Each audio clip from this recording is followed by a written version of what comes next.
gadhiise ta'us himanni irratti hin banamne. Cleveland Ohio sadaasa 22 bara 2014 irratti ammoo daa'imni ganna 12 Tamir Rice meeshaa hidhateera jedhamee yaadamee poolisiin ajjeefameera. Erga Tamir du'e booda poolisiin yeroo ilaalu garuu daa'imni kun shuggutii taphaa yookiin ashaangulliitii qabatee kan ture ta'uu mirkaneesseera. Kana irrattis namni himatame tokkollee hin turre. Walter Scott Ebla 4 bara 2015 irratti ka ajjeefame sababa ibsaa konkolaataan erga poolisiin isa dhaabe boodadha. Yakki kunis magaalota US hedduu keessatti dhaadannoo haqni yoo hin jiraanne nagaan hin jiru jedhuun mormii guddaa kaasee ture. Poolisii adiin isa ajjeese boodarra himatamee hidhaa waggaa 20 adabameera. Kentucky Louisvilletti barana bitootessa 13 irratti hojjettuu fayyaa kataate shamarreen ganna 26 Brianna Taylor mana jireenyaa ishee erga poolisiin humnaan seenanii booda rasaasa 8 ajjeefamte. Poolisiin qoricha sammuu namaa hadoochu barbaacha kaseenan ta'us qorichi sammuu namaa hadoochu garuu mana sana keessatti hin argamne. Kadhiyeenya hiriira mormii isa guddaa US'f biyyoota addunyaa keessatti kaa'iseeru ka George Floyd caamsa 25 irratti raawwatamedha. Ajjecha George Floyd balaaleffachuun erga hiriirri mormii guddaan US keessatti adeemsifamuu jalqabe asitti Atlantaatti jimaata darbe jechuun waxabajjii 12 lammii US gurraachi Rayshard Brooks poolisoota 2 jalaa osoo baqatu ajjeefameera. Ajjecha kanaan wal qabatee hoogganaan poolisii Atlantaa ka hojii gadhiisan yoo ta'u poolisiin Raysharditti dhukaasuun shakkames hojiirraa ari'amee jira. Du'i Rayshard kun hiriira mormii adeemsifamaa jiru daranuu hammeesseera.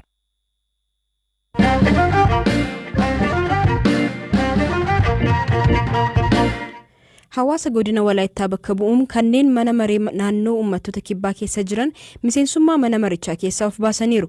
Godinni isaanii akka naannootti of hundeessuuf bara 2011 irraa eegalee gaaffii dhiyeessaa akka ture kan dubbatan mana maree godina Walaayittaatti afyaa'ii kan ta'an aadde Abbabach Raashoo murtee kanarra ga'uuf sababni isaanii maal akka ta'e BBC'tti himaniiru. Sababni keenya dhalattoonni godina Walaayittaa gaafii akka naannootti hundaa'uun of bulchuu erga gaafataa turreef waggaan tokko darbeera. Manni maree garuu dhimma kanaaf deebii hin kennine. Manni maree naannoo uummattoota kibbaa bara 2011 keessa yaa'ii idilee isaa yeroo lammataa irratti gaafii xalayaadhaanis ta'ee qaamaan dhiyaatus deebii osoo hin argatiin tuffatamee bira darbameera. Manni marichaa sagalee bakka bu'oota uummataa dhaggeeffachuu fi kabajuuf fedhii hin qabu. Kun immoo miseensonni Walaayittaa bakka bu'an mana marichaa irraa amanamummaa akka dhaban godheera. Kanarraa kan ka'e miseensonni hawaasa godina Walaayittaa bakka bu'uun caffee kibbaa keessa jiran 38 har'a irraa eegalanii miseensummaa keessa akka of baasan xalayaan ibsuudhaan mana maree bakka bu'oota kibbaa waajjira pirezidaantii naannichaa fi waajjira paartii badhaadhina naannichaaf galchaniiru. Naannoo kibbaatti erga godinni Sidaamaa gaaffii dhiyeessee naannoo of danda'e ta'e as godinaaleen naannicha keessa jiran 11 gaaffii dhiyeessuun manneen maree godinaalee isaaniitiin fudhatama argataniiru. Gaaffiin naannoo ta'uu godina Walaayittaan dhiyeessan ofii eessa ga'eera jechuun kan gaafanneef aadde Abbabach kana jedhani. Gaafiin keenya akkaataa heeraa fi seera biyyaa akkasumas kan naannoo keenyaa irratti sirnaan deemaa ture. Akkaataa kanaan manni maree federeeshinii dhimma kan akka nuuf ilaaluuf itti dabarsineerra. Mirgi heera mootummaa hawaasa Walaayittaa kabajamuu qaba ejjennoo jedhu qabna. Gara fuuldurattis heera biyyattii irratti hundaa'uun gaafii keenya mana maree federeeshiniif dhiyeessine cimsinee filannoon riifarandamii kan murtii sagalee uummataa irratti hundaa'e akka nuuf gaggeeffamu ni hojjanna. Hanga ammatti qaamni mootummaa gaafii keenyaaf deebii kenne hin jiru. Abdiin qabnu kanaan booda mana maree federeeshinii qofa.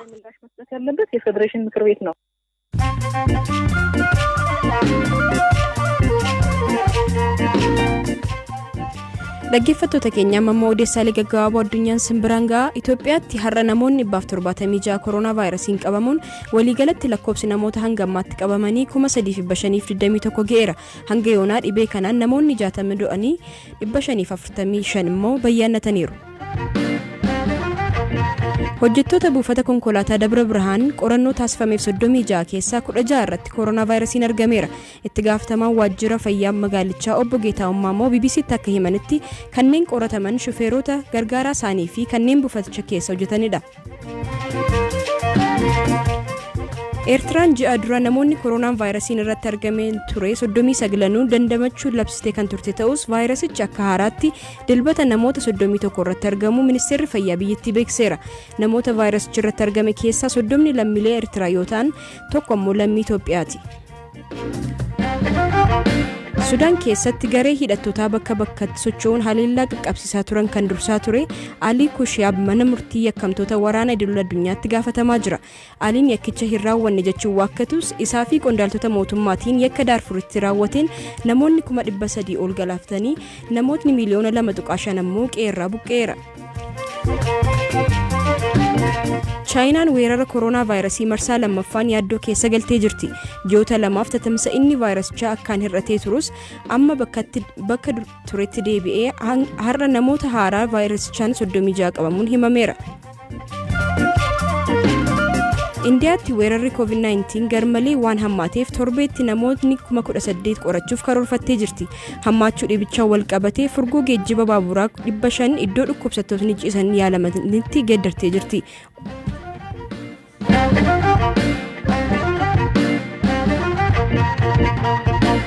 Gabaasa keenyataanuun wal himannaa fi wal dura dhaabbannaa mootummaa naannoo Tigraay fi mootummaa federaalaa Itoophiyaa hammaachaa dhufe furuuf jilli kaayyeeffate boru gara Maqaleetti imaluuf jira.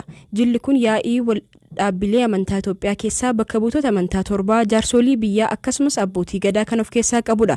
Jilli kun fuula durattis gara lixa Oromiyaa fi naannolee kaanittis imaluuf yaada qabaa jedhameera. Lakkoobsa jilli Maqaleetti imaluuf 40 ol ta'an yoo ta'u, kaayyoon isaanii qaamoleen lamaan walitti dhufanii akka dubbatan gochuu akka ta'e barreessaan olaanaa yaa'ii dhaabbilee amantaa Itoophiyaa lubni Taagaay Taaddalaa BBC'tti himaniiru. Ammayyuu taanaatu dubbise.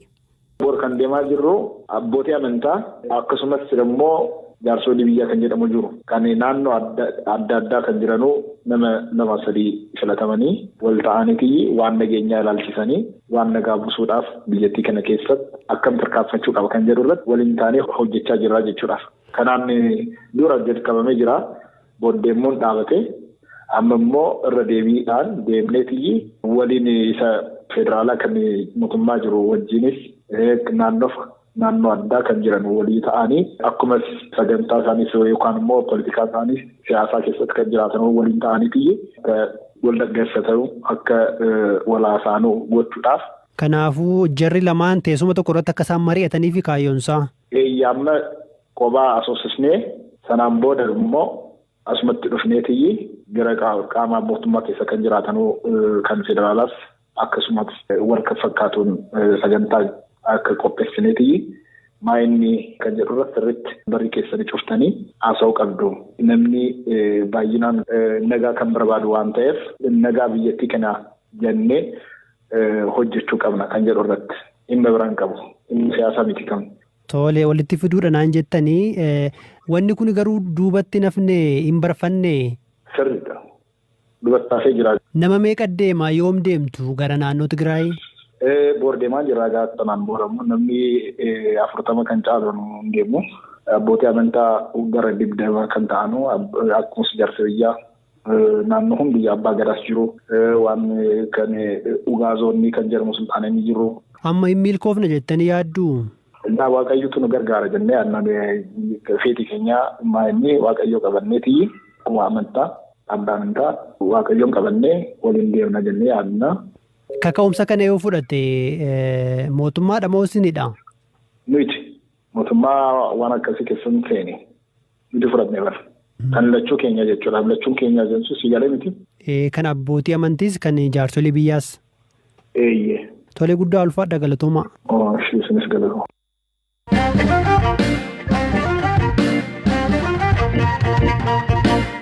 Gabaasa xumuraarra geenyeerraa torban darbe keessa viidiyoo miidiyaa hawaasummaa irratti qoqqoodamaa tureen miseensonni waraanaa mana citaa yeroo guban ni mul'ata ture. Uffanni humnoonni nageenyaa kun uffatan kan koorri bittanneessaa Oromiyaa jedhamuun beekamu uffatu fakkaata. Haa ta'u malee ifatti eenyu akka ta'an eessattii fi yoom akka raawwatame akkasumas maaliif akka raawwatame hin beekamne. Garuu bakkichi godina Gujii keessa akka ta'e ni shakkama. Kana dura humnoonni nageenyaa mootummaas ta'ee hidhattoonni gama lixaa fi kibba Oromiyaa keessa socho'an manneen namoota kan diinaati jedhan ni gubu jedhama. Himatamu. Dhimma viidiyoo naanna'aa jiru kanarratti kan gaafanne Komishinarri Ittaanaa Poolisii Oromiyaa Girmaa Galaan garee dhimma kana qoratu gara godina Gujiitti ergamu BBC'tti himaniiru. Habtaamuu Xibabuutu dubbise. Miseensa koora bittinneessaa jedhamu bara 2012 keessatti hin qabnu nuti. Koora bittinneessaa miseensi jedhamu bara 2011 irraa jalqabee gara hojii biraatti shifti ta'ee jira. Haala qabatamaa nageenya naannoo keenyaa wal qabsiisee jechuudha. Inni biraa immoo naannoo godinaalee kana godinaalee rakkoo nageenyaa irra jiru keessumaa godina Wallaggaa Shananii fi Gujii lamaan dabalatee godina Booranaa irratti uffata kana miseensonni keenya akka uffanne qajeelfamni darbee jira karaa komishiiniiti. Sababni isaas uffanni kun baay'inaan kan uffachaa jiru uffata warra Shaneedha. Uffanni kun keessumaa naannoo Gujiitti baay'inaan kan uffachaa jiru isaan uffata kora bittinneessaa. Uffata sadaalacha sana jechuudha. Miseensi keenya qaamni nageenya amma guutumaa guututti yuunifoormii isaallee jijjiiramee jira jechuudha. Plus amma wanni jiru naannoo sana amma wanni adda baafachaa jiru tokko viidiyoon kun viidiyoo lamatu gadhiifame. Inni tokko isa nama teessisanii shanicha jedhanii dhiitan rukutan sun naannoo magaalaa Bulee Horaatti jedhanii kan dabarsan sun ammaaf itti deemnerras garees gadi buunee qulqulleessinee jira. Inni sun gonkumaa kan miseensota keenyaan raawwatame akka hin taane qulqulleeffannee jira. Inni lammaffaan mana qonnaan bulaa gubatu sana isa mana qonnaan bulaa warri gubaa turan sun immoo tarii viidiyoon kun yoo kan turellee ta'e bara 2011 bara 2010 yoo ta'e haa qulqullaa'u jennee garee dhaabnee gareen gadi bu'ee qulqulleessaa jira. Yeroo qulqullaa'e sidiif ifa goona. Ammaaf garuu miseensa keenyaa miti jennee akkasittis dubbachuu hin dandeenyu. Sababni isaa nutis akkuma keessan viidiyoo irratti argine waan ta'eef. Garuu amma akkasinnaan jettanitti yeroo ammaa kanatti namni qaamni nageenyaa uffata sana uffatee hojiirra jiru hin jiru gonkumaa akka naannoo Oromiyaatti jechuudha. Akka naannootti miti. Godinaalee rakkoo nageenyaa qaban keessumaa Wallaggaa fi Gujii irratti yuunifoormii kun baay'inaan warri Shanee waan uffachaa jiraniif miseensi keenya akka hin uffanne qajeelfamni darbee jira komishiinirraa ji'a ja'a dura jechuudha. Miseensi keenyas humni addaa yuunifoormii adda ta'e qaba amma. Yuunifoormii akkasiin uffatu miseensi keenya jechuudha. Miseensi addaa humna addaa. Tarisin garee qorannoo kana garam godinaalee kamitti akka ergitan beekuun danda'ama? Iddoon isin itti shakkitan jechuudha. Akka hubannetti Gujii bahaa fi Gujii lixaa irratti gara sitti arginee jira qulqulleessaa jiru torbaan kana keessa yoo rabbi jedhee waan tokko irra nageenya dhugaa jiru immoo nuti dhugaa jiru gaafa beekne hawaasa ifan goone jechuudha. Baay'ee hawaasni achi jirus dhugaa haqa lafarra jiru sirriitti hin beeka waan ta'eef sobuunis hin danda'amu jechuudha. Egaan dhaggeeffattoota keenya sagantaa keenya galgala kanaaf qabanne kanumaan xumurree jirra. Saganticha kan isiniif dhiyeesse ana Firaafoolii Dhugaasaa kan qopheesse immoo ammayyuu taanaadha. Sagantaa biraan bor walitti deebina. Halkan gaarii qabaadha.